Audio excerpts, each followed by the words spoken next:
সবজির কেজি ১০০ টাকা বা তার বেশি হবে, এটাই যেন এখন নিত্যদিনের ঘটনা হয়ে দাঁড়িয়েছে। রাজধানীর বাজারে এমন চড়া দর অন্তত ৮টি পণ্যের। করল্লা এবং কাঁচামরিচের দাম হাঁকিয়েছে ডাবল সেঞ্চুরি, অথচ ২ বছর আগেও বাস্তবতা কিন্তু উল্টো ছিল। ব্যবসায়ীদের দাবি, সবজি উৎপাদন ছেড়ে দিয়েছে অনেক কৃষক, ফলে সার্বিক যোগান কিন্তু কমে গেছে।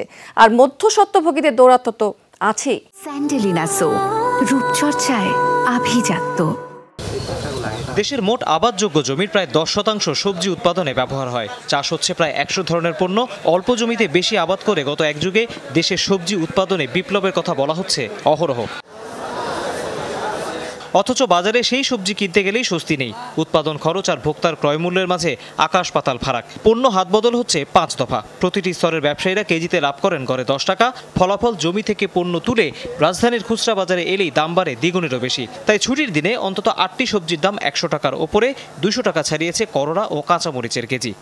দাম আরো কম হওয়া উচিত। সবজি তো আমাদের দেশে ফলন হয়, অন্য কিছু তার বেশি কিছু তার আমাদের দেশে ফলন হয় কম, এর জন্য তো কমা উচিত। কিন্তু এটার দাম বাড়ছে, পর্যাপ্ত কিনতে পারতেছি না। সীমিত টাকা যা নিয়ে আসি, 1 কেজি 2 কেজি কিনলে আমরা আর পরে ঘরে মানে খালি হাতে যাইতে হয়। আমি যে বিক্রি করি মানে আমার থেকে মানুষের থেকে দাম চাইতে আমার থেকেও ভয় লাগে, কারণ 1 কেজি সবজির দাম সর্বনিম্ন 90 থেকে 100 টাকা। জলবায়ুর প্রভাবটা বাংলাদেশে বিস্তার হইতেছে, এটা কিন্তু মেনে নেওয়া যায় না। যেভাবে যে আগে ছিল একবার দুইবার হইয়া যাইতো, এখন কয়দিন পর পরে বারবার হচ্ছে। এখন কত মোকাবিলা করবে কৃষকে, কত মোকাবিলা করবে? একবার দুইবার তিনবার পরে তার চালান পুঁজি সবই শেষ। প্রান্তিকের যেসব জেলাতে সবজি উৎপাদন হয় সেখানেও এখন টান পড়ছে যোগানে। কয়েক দফা টানা বৃষ্টির কারণে জমিতেই নষ্ট হয়েছে অনেক সবজি। বন্যার দাপট তো আছেই, ফলে উৎপাদন কম, চাহিদা বেশি থাকার সুযোগ কাজে লাগাচ্ছে মধ্যস্বত্বভোগীরা। এই দাম কবে কমবে কেউ জানে না। টমেটো পাইকারি রেট বিক্রি করতেছে 160 টাকা কেজি, ঠিক আছে। ধনিয়া পাতা বিক্রি করতেছে আপনার 100 টাকা কেজি, 100 টাকা 80 টাকা কেজি বিক্রি করতেছি। হাইব্রিড শসা বিক্রি করতেছি 50 টাকা কেজি। যেই তরকারি মনে করেন চাহিদা বৃষ্টি নষ্ট করে দিছে, তাই আপনার এই তরকারির দাম বেশি।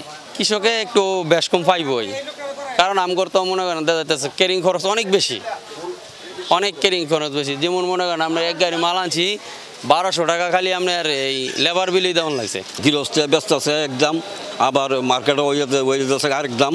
এখানে মনে করেন যে এক বাজারে এক দামও বিয়েছে। আচ্ছা, আল্লাহর মত ঠিক আছে, আমরা দেখেন জাস্টিফাই করে।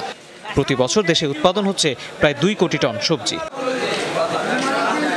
তৌহিদ হোসেন, যমুনা নিউজ, ঢাকা।